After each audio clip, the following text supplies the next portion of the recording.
Ассаламағалейкум, құрметті қазақ халқы, қазақтар, бауырлар. Пеш жағуды сағындыңыздар ма? Қараңыздаршы, міне, қандай әдемі. Өзі қасына барсаң, керемет иіс шығады ғой.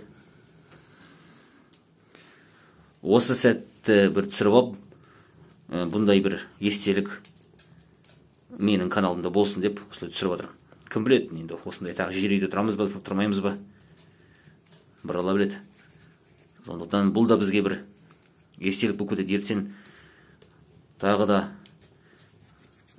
анадай пеші жоқ, былайша айтқанда жағдай жасалған үйге көшіп кететін болсақ, осы жерді сағынатын шығармыз мүмкін, кім біледі.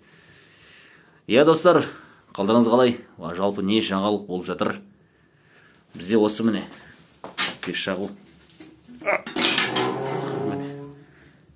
Көмірдің иісі әдемі. Көмірдің иісі күшті. Жақсы, аманшылықпен.